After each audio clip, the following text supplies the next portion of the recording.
First of all, let me just talk about this day. And,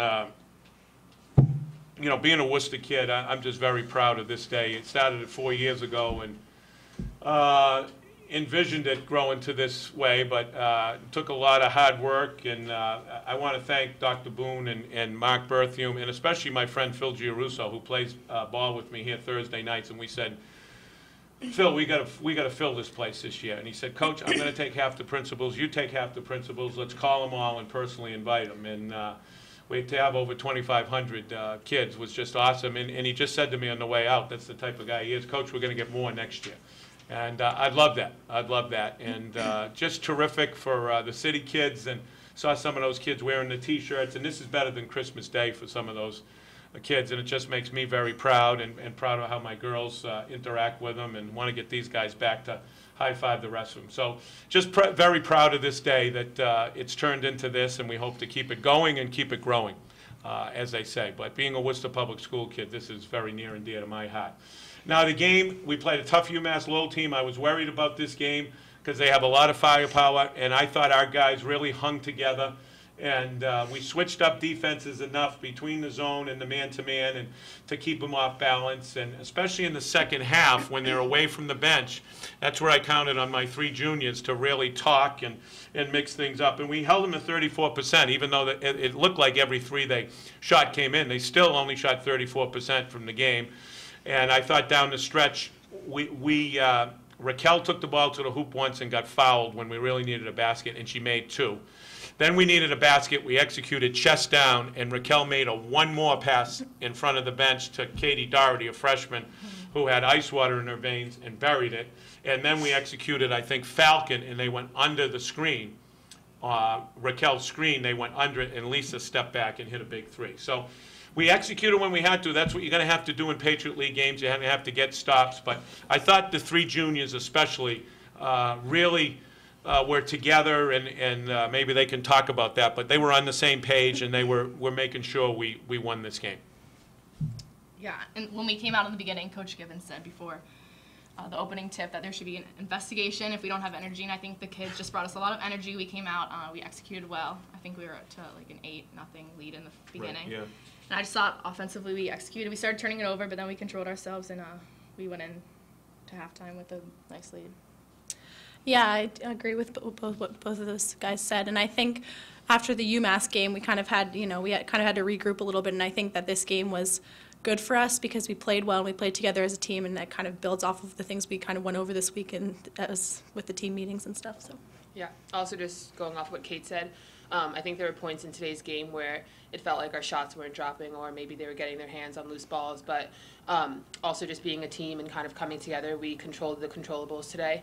And like you're going to have games when your shots aren't falling, but just doing what you can to be your role on the team to your best ability. I think that's what everyone did today, and I think that's why we pulled out a big win. Mm-hmm. It would have been great to win by 30, but I think this game was better for us, like these guys say, because this is going to be like a league game, and they had to hang together, and they had to, keep believing in each other. And I keep talking about being a team. It takes some growth to be a team, and these guys, have showed signs of it. The BC game, but then at UMass going into exams, and we didn't have Infinity, and we were a little disjointed. I wanted to get that back, and I think tonight, with everyone there, we got that, if you want to call it an it, or that team on the court. I saw it in the huddles.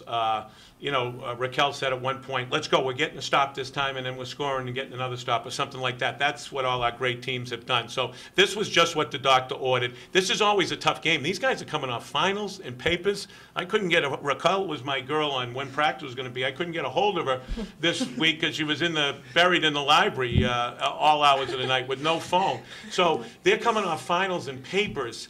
I can't get worried about being a little disjointed. We gutted this game out, and it was a big, big win for us to get that win. And I said this was a mini season today and 2 games in Stony Brook, and then we start our second season in Boston, first night Boston, December 31st. So we got 2 more games, and I'd love to get better and grow with wins like we did today rather than that bad L word. But I'm proud of these guys. Okay, Questions? Do you wish every game started at 11? I'm sorry? Came out gunning today. Oh. She's a morning girl. Yeah, right? I know. I guess I'm a morning person. How do you feel right off the gate? Yeah, pretty good. I mean, me and Lisa have been getting extra shots up after practice this week, so I think that definitely helped. It felt nice coming off my hand, definitely in the first half, so it was nice. Yeah, we appreciated it too. We outscored them from the foul line. We were 12 for 15 from the foul line, and we outscored them 12-6 from the foul line, which was big. We always talk about that, and I thought we did a pretty good job of playing good defense without fouling. Our turnovers, as Lisa said, we like to keep them under 13, and we were a little bit high there. But again, this was a fast-paced game. This was a league game. This was a league home game. You know, that UMass Lowell came at us, and that's a good team. They beat Yale by 12 or 15. They beat Bryant. Both teams that beat us. So, you know, this was we can really build on this. And I think the freshmen, in particular, Katie Doherty hit a huge shot, and Infinity, you know, gave us 23 good minutes. That's going to be invaluable for everyone, but especially the freshmen. Questions? Raquel, you score a lot of points, but you're a bear off the boards. You're also pretty unselfish. Why don't you tell me, having not seen you this year, what you bring to the table as a player? I think that one of the most important things out of that you said is like sharing the ball, because on any team there's going to be a player that the other team is worried about defending, but I think that when another team worries about defending just like one or two people, it opens up opportunities for so many other players on your team. And so just making sure that I am unselfish when I do have opportunities to pass the ball, but also look to score on my own. Just kind of all around. I mean, I don't want to be too unselfish sometimes, but I think like sharing the ball is huge, just because like when it opens it up for other people. Katie already, like Coach has said multiple times, huge shot today. So just sharing the ball, and also just rebounding opens up so many scoring opportunities. So just kind of like try to do it all. I think Santa Claus is going to bring us some double bubble gum, because she's been a double machine. So I mean, she had another double today. So really, since Janet Horahan. Well, maybe Kathy Courtney back in the 90s was a double machine. But I don't know if I've had a player that consistently, like you said, Craig, is rebounding. She's cleaning the glass like Windex, and she's scoring, but she's unselfish too. They were trying to double her today, and her first thing was, so we're going to be tough to beat. And I thought our two-headed monster at the 5 played well. I thought Emily gave us some big hoops, and Molly is just a presence defensively. And if they can stay healthy, we can have a two-headed monster at the 5, and you know, Raquel at the 4, and we're just getting Maddie Ganza back, and got her a few minutes today. But if she can spell rock a little bit, we're going to be a tough team to beat come Patriot League, because we'll be so deep, and if the guards keep playing like they are. So despite our record, I still think we're on course, and this process is going. We got 2 games at Stony Brook, and then the second season starts the 31st in in Boston, and then we got 2 games in Worcester. So we're just looking at a little Christmas break, 2 games at Stony Brook, and be ready for December 31st at BU. And so, but this was just what the doctor ordered.